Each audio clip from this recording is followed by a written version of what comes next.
Assalamualaikum warahmatullahi wabarakatuh. Alhamdulillah wa wassalamu ala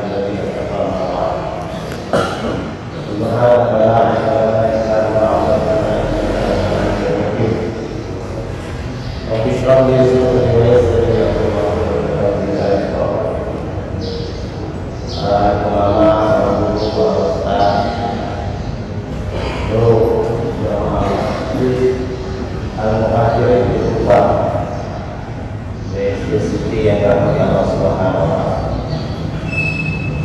Dalam masa saya melanjutkan materi sistem ekonomi langit.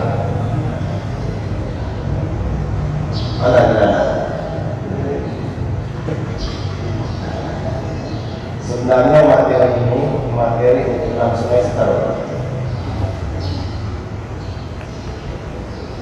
Itu kawan-kawan melihat bagaimana caranya diringkas, jangan terlalu lama.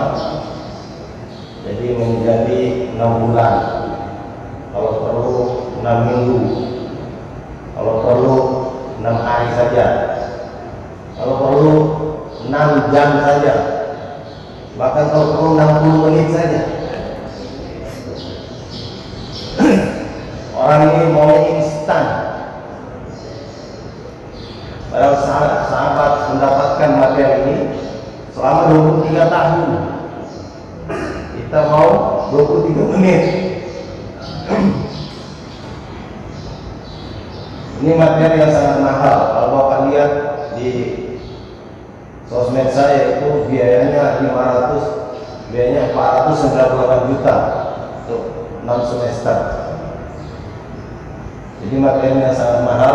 Kalau Bapak tidak sungguh-sungguh, rugi besar. Kemarin kita sudah berbicara bagaimana fakta-fakta yang ada tentang sistem ekonomi bumi yang telah gagal.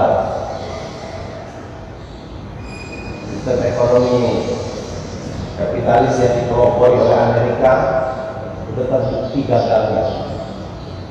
Pelopornya sendiri berhutang 20 triliun dolar, bukan rupiah.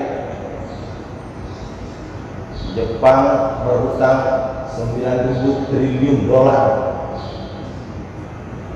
Rusia sendiri lebih kurang sama hutangnya.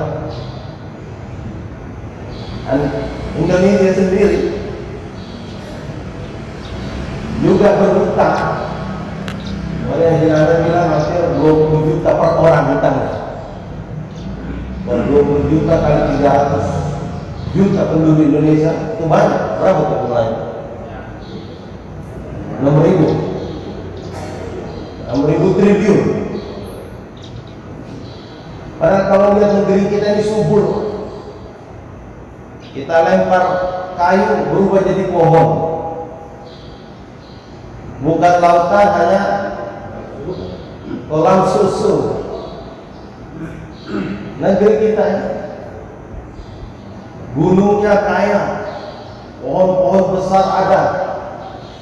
Di bawah gunung ada batu bara, ada emas, ada intan berlian, ada minyak lagi.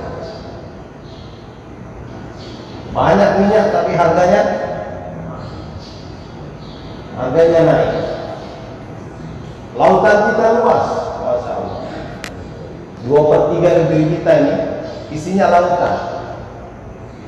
Tapi kita menangkap ikan susah. Saya pernah di Jayapura, pergi ke tepi pantai, ngobrol dengan nelayan di sana. Saya ajak mereka ke masjid. Betapa gembiranya mereka ingin diajak ke masjid. Bertahun-tahun tidak ada orang mengajak kami datang ke masjid. Sekarang Bapak datang jauh sekali dari Pulau Jawa, katanya datang kemarin mengajak kami ke masjid. Saya bilang, kenapa datang ke masjid? Karena yang menciptakan ikan itu adalah yang punya masjid itu. Kemudian dia tersadar, dia cerita, dulu Pak kami di sini Kalau kami menangkap ikan, kami hanya meletakkan jala kami di batu-batu di pinggir pantai, tidak pergi ke tengah laut. Kami taruh jala di situ, besok kami tengok itu ikan sudah penuh di jala kami, sampai berat untuk mengangkatnya ke pasar dijual. Sekarang itu perahu kita bawa ke tengah laut sampai hilang ini gunung puncak Jaya Wijaya, bahkan mungkin sudah masuk wilayah Papua Nugini. Ikan belum juga bisa ditangkap. Saya cerita dulu sahabat, karena mereka taat kepada Allah, alam semesta ini berkhidmat kepada mereka. Ada seorang sahabat namanya Miqdad bin Aswad, buang hajat, tiba-tiba ada satu ekor tikus datang membawa satu keping uang emas namanya dinar. Kemarin kita sudah bicara satu dinar itu 4,25 gram emas. Jadi kalau dirupiahkan kira-kira 4 juta rupiah. Tikus membawa kepada Miqdad bin Aswad satu keping dinar, artinya duit 4 juta. Kemudian pergi. Datang lagi, bawa lagi keping yang kedua. Berapa juta sudah? 8 juta. Pergi lagi, datang lagi bawa keping yang ketiga. Berapa juta sekarang? 12 juta. Bolak-balik sampai 17 keping. 17 kali 4 juta berapa ya? Berapa Pak? Yang guru matematik ini? 17 kali 4 juta 68 juta. 68 juta diongkok di depan Miqdad bin Aswad. Terakhir dikeluarkan uncangnya, kantong duitnya dibawa ke Miqdad. Lapor mungkin, bos udah habis. Selesai buang hajat, duit itu dimasukkan ke dalam kantong, pergi melapor kepada Rasulullah SAW. Kalau kira-kira orang Al-Muhajir ini dapat duit seperti itu di bawah kebun rambutan, kira-kira lapor nggak kehadiran atau gaji ayah? Orang ini lapor kepada Rasulullah, ya Rasulullah, saya dapat duit seperti ini. Apakah ini halal buat saya?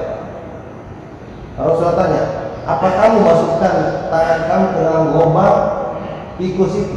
Tidak ya Rasulullah. Kata Rasulullah itu halal buat kamu. Kira-kira kalau orang Muhajirin ketemu lubang tikus seperti itu, dimasukkan nggak tangannya? Diganti. Mungkin pulang ambil cangkul.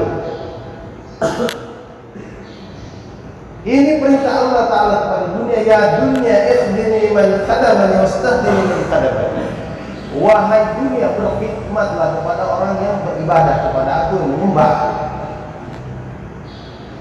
Tapi perbudaklah siapa yang menyembah kepada kamu. Ini perintah Allah kepada dunia. Siapa yang mengejar-ngejar dunia, maka seperti mengejar bayang-bayang. Ini kejar, lari. Kejar lagi, lari lagi. Kejar pakai sepeda, dia juga pakai sepeda. Kejar pakai ojek, dia juga pakai ojek. Kejar pakai pesawat, dia juga pakai pesawat. Inilah bayang-bayang. Tapi para sahabat, mereka mendengar apa yang diperintahkan Allah Subhanahu wa Ta'ala. Dalam hadis qudsi dikatakan, ya abdi khalaqtuka lil ibad fala tal'ab wa qasamtu laka rizqaka fala tas'ab. Wahai hambaku, aku ciptakan kamu itu untuk ibadah, maka jangan main-main. Wa qasamtu laka rizqaka, aku yang menjamin rezeki kamu. Fala tas'ab, jangan kamu capek-capek.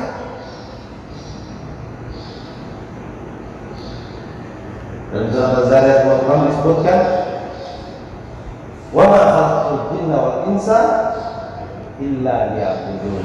Tidak aku ciptakan jin dan manusia melainkan untuk ibadah kepada Allah Ta'ala. Jadi untuk urusan ibadah kita tidak boleh main-main. Kita disuruh bercapek-capek untuk urusan ibadah. Tapi untuk urusan makanan, pakaian, kendaraan, perumahan, pernikahan dan lain-lain semua sudah dijamin oleh Allah Ta'ala. Tapi kita hari ini kembali untuk urusan keperluan hidup kita berletih-letih, berungkus rumus dari pagi sampai sore. Tapi untuk ibadah kita main-main. Baca Quran kita malas betul. Al-Quran ada di depan, lidah kita ini ada, tapi untuk berzikir menyebut nama Allah malas betul. Padahal menyebut nama Allah tidak pakai modal, tidak keluar ongkos. Padahal untuk urusan seperti ini kita dilarang main-main oleh wa qasamtu laka rizqaka, aku telah menjamin rezeki kamu. Dalam sistem ekonomi lagi kita melihat, dan ini ilmu otak-atik memang, tetapi kita bisa ambil ibrah, belajar. Karena masih mengatakan Allah menciptakan 18.000 jenis makhluk,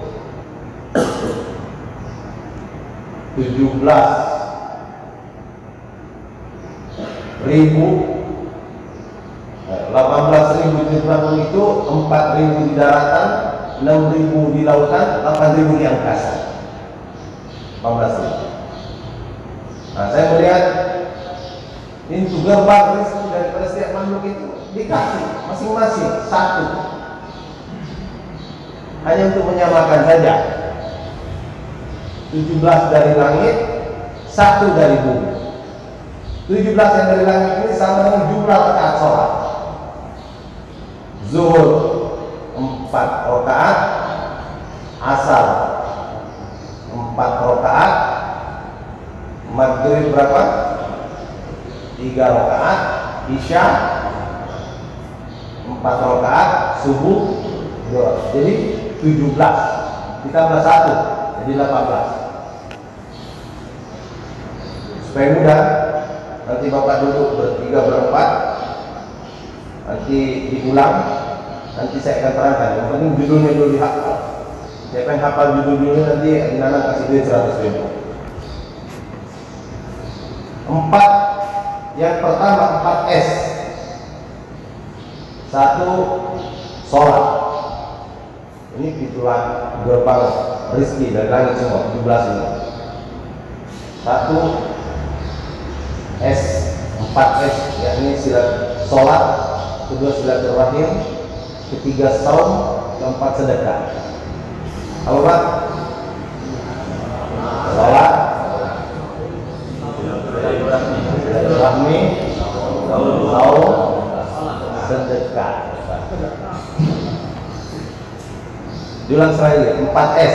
1, sholat, 2, silaturahmi, 3, saum, 4, sedekah. Oke, baik. Kemudian 4 yang kedua 4T. Takwa, tawakal, tilawah, taklim. Apa?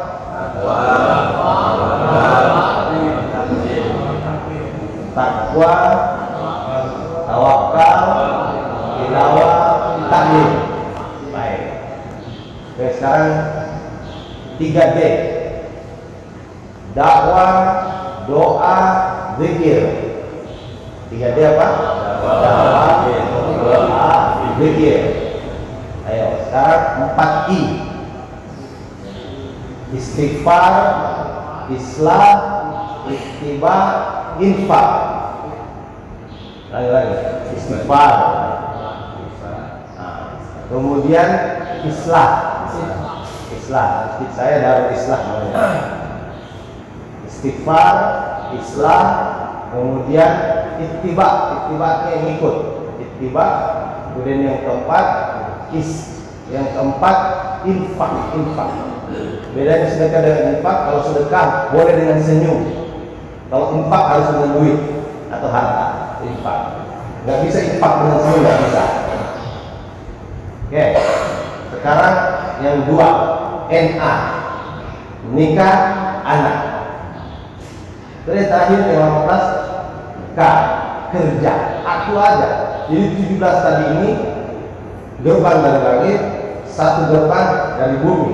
Ini kerja, satu saja. Tapi orang ini berebutan yang satu pintu, yang satu gerbang.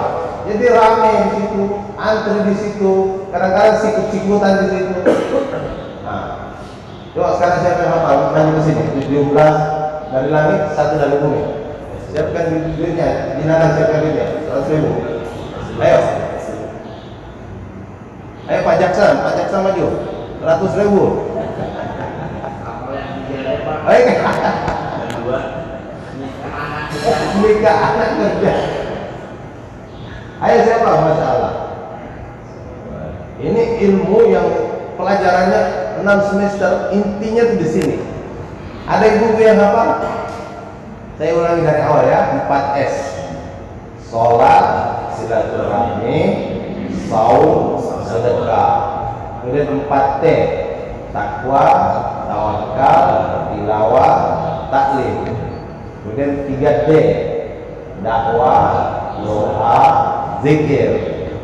Kemudian 4I. Istighfar, islah, ittiba, infak. Kemudian nikah, anak, dan kerja. Gak ada yang dapat 100.000. Ini naikkan 1 juta kalau gitu. Pertama, sholat. Kemarin kita sudah jelaskan sedikit tentang bagaimana sholat mengatasi berbagai masalah yang ada dalam kehidupan sahabat. Kayaknya ada yang menunggu yang mestor 18 gerbang rizki. Sholat mengatasi berbagai masalah. Sholat ini adalah teknologi super canggih yang diberikan Allah kepada umat Nabi untuk menyambung hubungan langsung dengan Allah kalau ada masalah, termasuk kalau sakit. Tahun 2004 di Bangladesh saya dengar Amir Pakistan Haji Abdul Wahab katakan 5 tertib bagi orang Islam kalau sakit. Tertib yang pertama itu adalah sholat. Kalau kita sakit perut, tertib yang pertama apa yang kita ingat? Apa? Kalau sakit perut apa yang diingat? Obat. Di kepala obat. Para ulama menganjurkan kita yang pertama kali harus dilakukan ketika seorang beriman sakit adalah sholat. Sambung hubungan dengan Allah yang maha menyembuhkan. Kemudian tertib yang kedua, sedekah. Sedekah ini obat segala penyakit dan benteng segala musibah. Banyak kisah-kisahnya, bapak ini banyak bisa cari ambil. Obat segala penyakit dan benteng segala musibah. Jadi tertib yang kedua kalau orang beriman di sakit adalah apa? Sedekah. Kemudian yang ketiga, doa. Tapi doanya jangan minta yang kecil.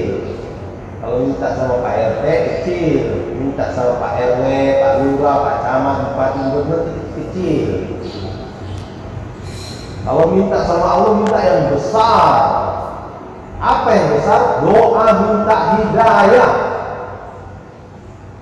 Doa minta hidayah. Para nabi juga doanya itu minta hidayah. Doa minta hidayah. Kalau minta hidayah seperti minta mobil, sampelnya. Kalau kita minta kesembuhan itu seperti minta pentil. Kalau kita dapat pentilnya, itu mobilnya nggak dapat. Mungkin bannya juga belum tentu dapat. Tapi kalau doa, minta yang besar, minta hidayah, mobil dapat pasti pentil itu. Kesembuhan. Ini pentil saja. Dan orang yang sakit ini hijabnya diangkat oleh Allah sehingga doa-doanya itu makbul, berguguran dosa-dosa.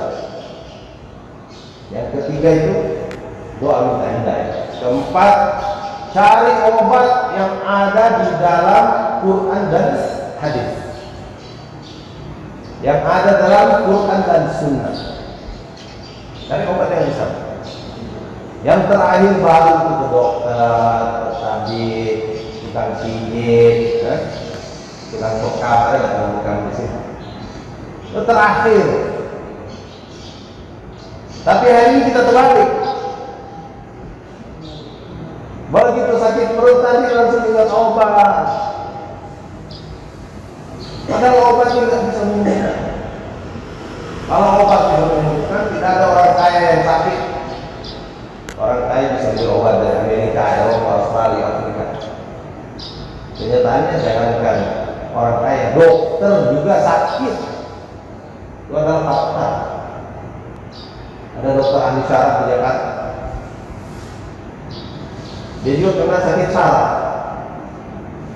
Dokter ahli stroke juga. Dalam keadaan stroke, pasiennya dari seluruh Indonesia datang kepada dia berobat. Yang obati anak buahnya, dia memberikan instruksi dengan muka miring-miring begitu. Obat nggak bisa menyembuhkan, dokter nggak bisa menyembuhkan. Siapa yang menyembuhkan, Pak? Allah, la ilaha illallah. Kepahaman ini yang ada dalam diri sahabat. Kita itu terakhir sekali kalau semua upaya-upaya bumi dilakukan ternyata tidak ada yang lolos, baru terakhir itu baca Yasin, sholat, doa, aja sedekah, segala macam kita buat itu kita belakangkan Allah. Ini yang mendatangkan masalah dalam kehidupan. Dalam kehidupan satu kampung, dalam kehidupan satu kota, dalam kehidupan satu provinsi, dalam kehidupan satu negara, ini persoalan kita. Kalau kita perhatikan di seluruh Indonesia, lebih banyak mana yang sholat daripada yang tidak sholat? Ayo, gimana?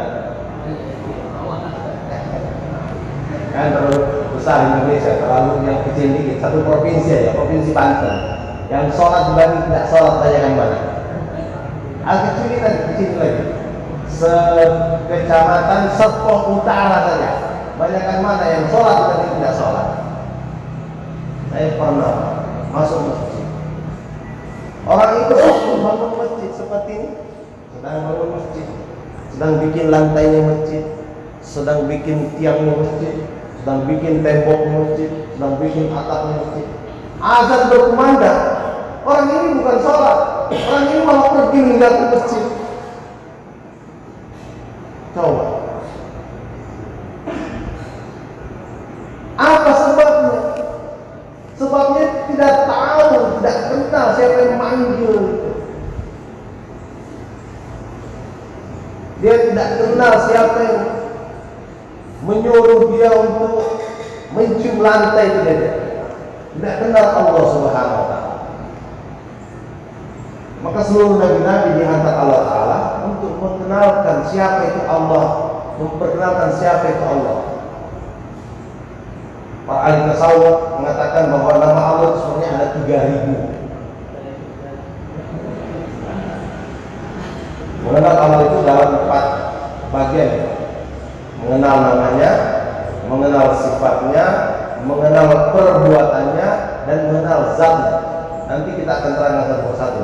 Ini namanya, ini pelatihan 6 semester saudara. Nama Allah itu ada 3.000.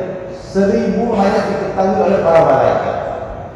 1000 lagi hanya diketahui oleh para nabi. 300 ada dalam kitab Taurat, 300 ada dalam kitab Zabur, 300 ada dalam kitab Injil, 99 ada di dalam kitab Al-Quran. Hanya satu yang menjadi rahasia Allah, hanya Allah sendiri yang tahu. 3.000 nama. Tapi yang populer yang kita harus kenal ini sekarang ini adalah yang 99 itu minimalnya. Sekarang pertanyaannya pakai cermin, kenal nggak saya 99 nama Allah ini? Mulai dari Ar-Rahman, Ar-Rahim, Ar-Malik. Jangan menjadi nyanyian saja. Ini sudah ada di sini. Ini nama Asmaul Husna. Mengenal namanya dan mengenal sifatnya. Mengenal sifatnya. Yang kita kenal 20 sifat. Wujud, idam, baqa, ada nggak di sini? Mukhalafah, khawaris, qiyam nafsi, nggak ada. Belum buat. Yang ketiga, mengenal af'alnya, perbuatannya. Matahari yang terbit itu perbuatan Allah. Kalau matahari terbit, Amerika nggak bisa tahan. Ayo matahari jangan terbit dulu, kami masih mau tidur. Malam capek lembur, jangan terbit dulu, nggak bisa. Amerika bersatu dengan Eropa, bersatu dengan Australia, tidak bisa. Atau matahari mau terbenam, Cina mau menahan. Kita lagi cor jembatan nih, kita lagi bikin jalan belum di hot mix. Jangan dulu terbenam, kita perlu cahaya, jangan terbenam dulu. Cina nggak bisa. Ini af'al Allah. Angin yang berhembus, af'al Allah. Air yang mengalir, af'al Allah. Mata yang berkedip, af'al Allah. Jantung yang berdegup, af'al Allah. Darah yang mengalir, af'al Allah. Orang ini berjalan dengan fasilitas yang Allah berikan, berjalan di muka bumi-buminya Allah, menghirup udara-udaranya Allah, minum air-airnya Allah, sembelih ayam-ayamnya Allah, bikin sate kambing-kambingnya Allah, tapi lupa kepada Allah. Disuruh Allahu Akbar, Allahu Akbar, tidak datang. Siapa yang bertugas mengingatkan mereka? Nah, inilah tugas orang-orang hadirin ini, Pak. Jamaah ini datang dari Kelapa Gading untuk mengingatkan kita, untuk saling mengingatkan. Wa zakir fa inna dzikra tanfa'ul mu'minin. Berilah peringatan itu, karena peringatan itu bermanfaat bagi orang beriman. Alhamdulillah bapak-bapak sudah mengerti. Bagaimana dengan saudara-saudara kita yang di luar sana, yang ada di bawah kolong jembatan, yang ada di bawah pohon jamlang, yang ada di pos ronda? Datang kepada mereka, kasih tahu Allah menciptakan kamu, Allah yang melihara kamu, Allah yang memberi rezeki kepada kamu. Tugas ibu-ibu itu ada 4 laki-laki balik yang harus dikirim ke masjid. Satu orang ibu itu bertanggung jawab mengirim 4 laki-laki ke masjid. Jadi kalau di kampung ada 10 ibu-ibu, di masjid harus ada berapa laki-laki? 40 laki-laki. Kalau di kampung ada 100 ibu-ibu, maka di masjid ada 400 orang. Siapa 4 laki-laki itu? Ayahnya. Siapa lagi? Suaminya. Siapa lagi? Saudara laki-lakinya. Siapa lagi? Anak laki-lakinya. Tanggung jawab setiap satu orang perempuan ini mahram hakiki. Kalau dia mendengar azan sudah berkumandang, suaminya masih tidur, maka dia harus percikan air. Dipercik air, nggak bangun, ambil apa? Ambil gayung. Kenapa itu? Karena ibu-ibu ingin sejahtera, ingin bahagia. Dan jalan kesejahteraan, jalan kebahagiaan itu adanya dalam mentaati perintah Allah. Kemarin kita sudah sampaikan bahwa Allah meletakkan rezeki di langit, wa fis samaa'i rizqukum. Dan jalan untuk naik ke langit tidak bisa pakai helikopter, Tidak bisa pakai pesawat ulang-alik yang dibikin oleh siapa itu? Elon Musk. Nggak bisa. Naik langit itu secara berjamaah di masjid dengan sholat. As-sholatu mi'rajul mu'minin. Sholat ini mi'raj orang beriman. Nah, orang tadi dia nggak kenal siapa yang disembah. Nggak ada yang mengenalkan bahwa yang kamu sembah itu adalah yang menciptakan kamu, memelihara kamu. Maka ketika azan berkumandang dia kabur. Nah, kita harus mendatangi mereka. Sholat menyelesaikan masalah ekonomi. Yang kedua, sedekah. Apa tadi yang kedua, Pak? Silaturahmi. Iya. Yang kedua silaturahmi. Kata Nabi sallallahu man ahabba ayyubsata man ahabba, siapa yang suka dilapangkan rezekinya dan dipanjangkan umurnya, maka falyasil rahimah, sambung silaturahim. Coba. Ini resep yang kedua dari 18 gerbang rezeki, sambung silaturahim. Bapak-bapak sudah membuktikan. Bapak silaturahim di masjid ini dapat teh, dapat pisang goreng. Bapak pergi ke rumah tetangga juga begitu. Karena ini sistem dari langit. Menyambung silaturahmi, melapangkan rezeki. Ada orang yang mungkin berhutang, pergi silaturahmi kepada orang yang mengutangi. Itu membuat orang yang mengutangi masih percaya pada dia. Tapi bapak muncul-muncul, jadi debt kolektor, itu ngejar dia.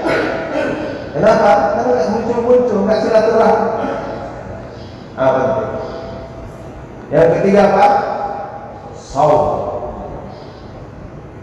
Ada benda-benda yang tidak ada di luar Ramadan.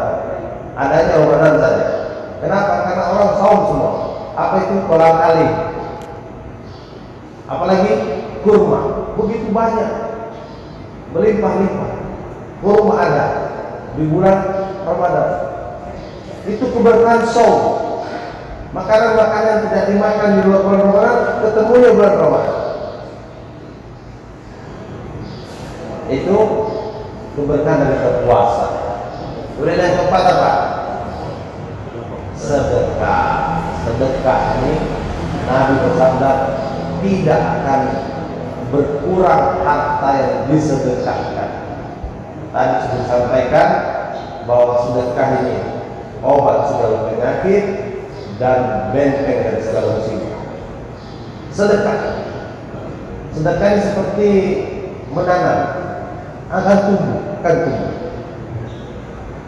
Baik, ini ada 14 lagi. Nanti kita akan sambung. Mudah-mudahan tahun depan bisa disambung atau bisa tahun ini kita sambung. Tetapi ini adalah satu sistem di mana kita bisa belajar. Bapak-bapak sudah bisa menemukan yang lain, dalil-dalilnya sendiri. Itu tinggal cari apa takwa, apa tilawah, takwa, tawakal, tilawah, taklim. Nanti cari sendiri lagi. Kemudian dakwah, doa, zikir. Cari sendiri di sini itu banyak. Kemudian istighfar, Islam, ittiba dan infak itu banyak. Nikah, anak itu juga banyak. Ya kan? Banyak yang membuktikannya di sini. Ada yang sudah pensiun di situ, rezekinya melalui anaknya. Dan terakhir itu kerja. Yang banyak dipahami sekarang adalah kerja. Kita kalau bekerja saja, kerja, kata Buya Hamka, maunya juga kerja. Jadi jangan sekadar kerja. Kita ini diciptakan beribadah kepada Allah Subhanahu wa taala. Kalau kita ini taat kepada Allah, ibadah kepada Allah, Allah akan tundukkan alam semesta ini. Seperti tadi Mikdad bin Aswad datang sendiri, itu rezeki dihantar Allah Subhanahu wa taala. Insyaallah kita